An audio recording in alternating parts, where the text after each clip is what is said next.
안녕하세요. 왓칭잼입니다. 세계 최고의 프로레슬링 메이저 단체 WWE. 가장 유명하고 거대한 프로레슬링 기업이자 가장 엔터테인먼트적인 성향이 강한 단체죠. 특히 애티튜드 시대 같은 때에는 경기보다 선수들이 연기하는 세그먼트를 훨씬 중요시할 때가 많았습니다. 잘 짜여진 각본은 프로레슬링 쇼를 더욱더 재밌게 시청할 수 있게 만듭니다. 하지만 심하게 자극적이고 도가 지나친 각본은 역효과를 불러오기도 합니다. 게다가 WWE는 무리수를 둘 때도 많았고 팬들의 역반응 따윈 생각하지 않을 때도 많았기에 막장 드라마 뺨치는 수준의 스토리 각본과 도가 지나친 각본을 연출할 때가 많았습니다. 유튜브에서 애티튜드 시대의 모습이 담긴 영상들을 봤다면 막장 스토리 정도는 몇 번이라도 보셨을 겁니다. 그리고 애티튜드 시대뿐만 아니라 루슬리스 어그레션 시대, 전보다 수위가 훨씬 약해진 피지 시대에도 막장 각본은 항상 있었죠. 그래서 오늘은 아무리 설정이고 연기라지만 너무 도가 지나쳤던 최악의 스토리 각본들을 다뤄보겠습니다. 2006년 랜디 오턴의 에디 게레로 고인 드립. 우리들의 영원한 라티노 히트이자 최고의 레슬러였던 에디 게레로. 그는 2005년 11월 38세에 이른 나이로 우리 곁을 떠났는데요. 그로부터 불과 3개월 후 정말 무슨 생각을 했는지 WWE 각본진들은 랜디 오턴과 레이 미스테리오의 대립 각본에 에디 게레로를 모욕하는 세그먼트를 집어넣습니다. 게다가 레이 미스테리오는 에디 게레로와 실제로 친한 사이였는데도 말이죠. 랜디 오턴은 레이 미스테리오와의 세그먼트에서 에디는 천국에 없고 지옥에 있다는 충격적인 고인 드립을 날렸고, 바로 다음 주에는 에디 게레로가 등장할 때 몰던 종류의 차를 타고 나와서 에디 게레로를 모욕하는 내용이 담긴 책을 들고 나옵니다. 물론 내용을 읽기 직전에 레이 미스테리오가 랜디 오턴을 인정사정 없이 구타해버립니다. 사실 랜디 오턴은 한때 백스테이지에서 문제되는 행동을 많이 일으켰던 걸로 유명했는데요. 그랬던 랜디 오턴도 이 각본만은 하기 싫어했다고 합니다. 애초에 실제 선수가 사망한 지 3개월밖에 안 된 시점에서 아무리 엔터테인먼트라지만 고인을 모욕한 건 정말 도가 지나쳤죠. 그리고 에디 게레로가 실제로 성실하고 선량해서 동료 선수들에게 인망을 얻었던 인물이었던 것과 그가 사망했을 때 많은 이들이 슬퍼했다는 것을 생각하면 더욱더 도가 지나치게 느껴집니다. 그런 사실을 생각하면 레이 미스테리오가 랜디 오턴을 구타했던 장면이 더 리얼하게 느껴지기도 합니다. 이때 이런 각본을 집어넣었던 WWE는 정신을 못 차렸는지 이후에도 여러 번 고인을 모욕하는 듯한 각본을 집어넣습니다. 그리고 이 각본보다 더하면 더했지 덜하진 않았던 각본도 애티튜드 시대 때 나온 적이 있었습니다. 1999년 빅쇼 아버지 모욕 각본. 빅쇼는 1999년에 WWF에서 활동하던 도중 실제로 부친상을 당합니다. 빅쇼의 아버지는 말기암으로 돌아가셨고 당시 27살이었던 빅쇼는 실제로 굉장히 힘들어했다고 합니다. 하지만 WWF는 빅쇼를 선역으로 푸시를 주려고 빅쇼의 아버지가 실제로 사망한 것을 스토리 각본으로 쓰는 가이악을 지나치게 복용한 듯한 짓을 해버립니다. 당시 빅쇼와 대립하던 빅보스맨은 쇼 도중에 빅쇼의 아버지에게 각종 패드립을 날렸고, 각본 설정상 빅쇼의 아버지의 장례식이 열리자 차를 타고 난입해 확성기에 대고 소리를 지르며 행패를 부렸고, 급기야 빅쇼의 아버지의 관을 차 뒤에 매달고 질주하는 만행을 저지릅니다. 이 각본은 실제로 빅쇼의 아버지가 사망한 후에 연출된 것이었고, WWE 역대 최악의 각본 리스트에 항상 들어가는 안 좋은 의미로 역대급 각본입니다. 빅쇼가 젊은 나이에 아버지의 사망으로 힘들어했다는 것을 생각하면, 그리고 프로레슬링과 상관없는 일반인까지도 각본에 응용한 것까지도 생각하면 대체 누구의 아이디어였는지 궁금함과 동시에 분노가 치솟습니다. 당시에 이 각본을 연기한 레슬러들의 모습을 보면 역시 프로는 프로라는 생각도 새삼듭니다. 모두 다 연출이고 모두 다 연기이지만 실제 사망한 분들을 모독하는 각본은 나오지 말았으면 합니다. 설령 WWE가 애티튜드 시대처럼 성인지향적이고 자극적인 쇼로 노선을 변경하더라도 고인을 모욕하는 세그먼트는 다시 나오지 않길 바랍니다. 1998년 발비너스 거세 각본. 한창 애티튜드 시대가 전개되던 1998년에 연출된 역대 가장 저질스러웠던 각본입니다. 애티튜드 시대가 역대 최고의 황금기이긴 했지만 지나치게 자극적인 장면이 많이 나왔던 시대이기도 합니다. 오죽하면 애티튜드 시대의 스타 중 하나인 믹 폴리조차도 애티튜드 시대엔 지나친 게 많았다라고 말할 정도였습니다. 발비너스 거세 각본도 너무 지나쳤던 각본인데요. 1998년 에로틱한 캐릭터로 등장했던 발비너스는 일본인들로 이루어진 스테이블 카이엔 타이와 마찰을 빚었습니다. 카이엔 타이는 발비너스에게 내 XX를 잘라버리겠다고 발언했으며 다음 주 경기가 끝나고 발비너스를 백스테이지로 끌고 가 일본도로 이하 생략합니다. 제 생각엔 당시 각본진들은 회사의 방침에 따라 각본의 질과 상관없이 오로지 자극적이라는 것에만 몰두를 해서 이런 저질 세그먼트가 연출된 것 같습니다. 이런 각본들을 보면 당시 애티튜드 시대가 막 나갔다는 것과 애티튜드 시대의 각본진들의 정신 상태를 알 수 있습니다. 당시에도 그랬겠지만 지금 시점에서 봤을 땐 웃기지도 의미도 찾을 수 없는 한마디로 밑도 끝도 없었던 세그먼트였습니다. 2001년 언더테이커 전 아내 사라 스토킹 각본.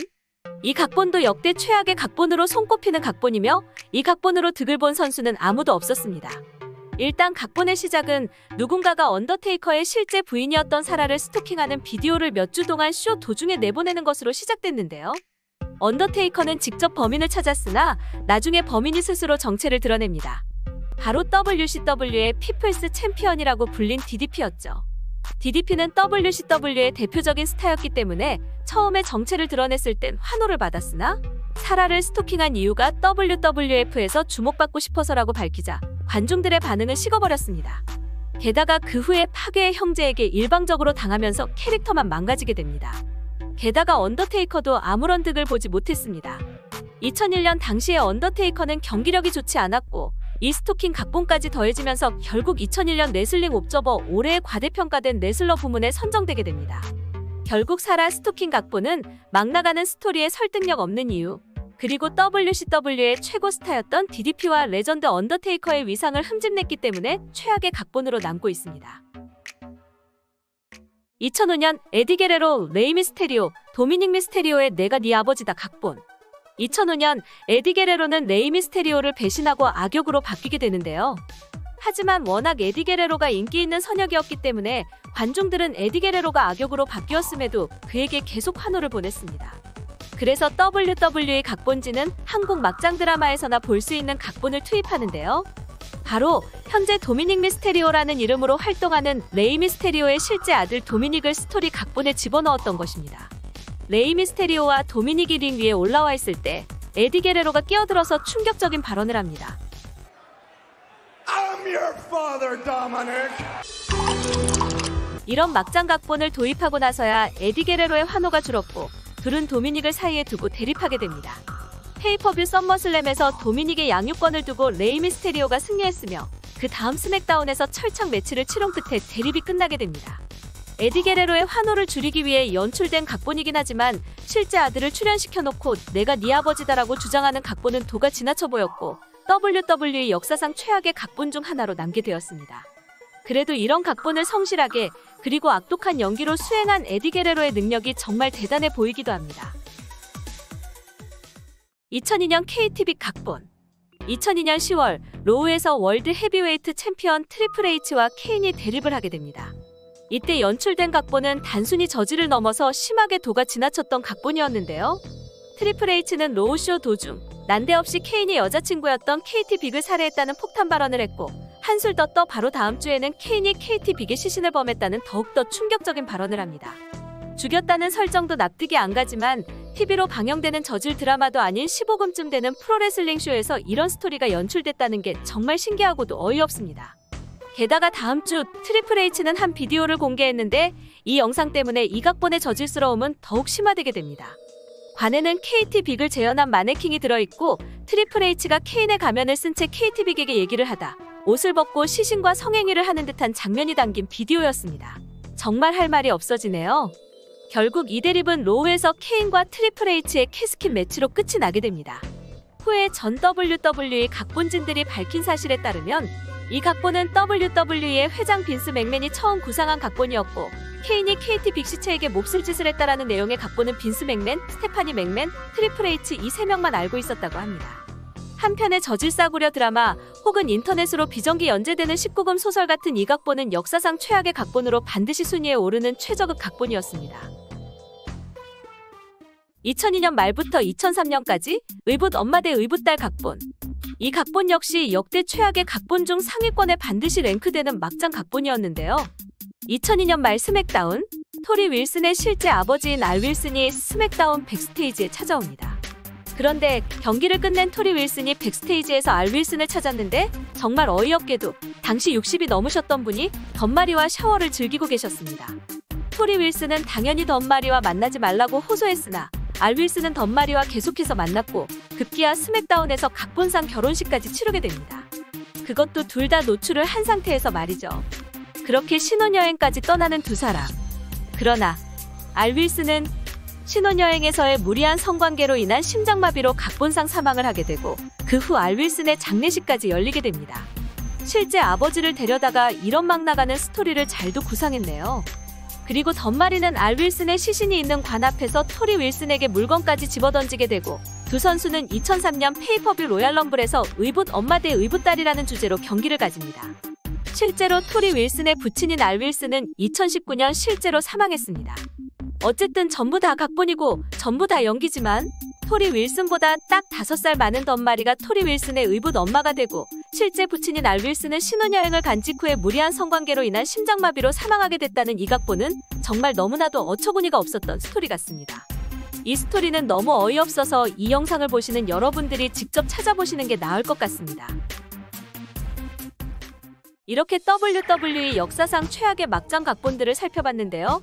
끝으로 가면 갈수록 막장 드라마를 넘어 끝장 드라마를 보는 것 같았습니다.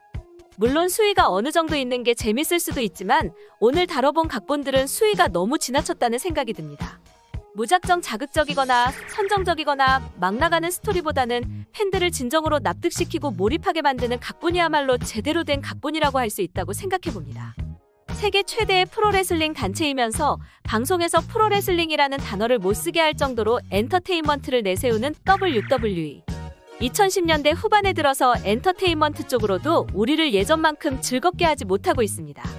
하지만 그렇다고 막 나가는 스토리 각본과 특히 실제 인물을 투입하는 각본을 양산하지 않길 바랍니다.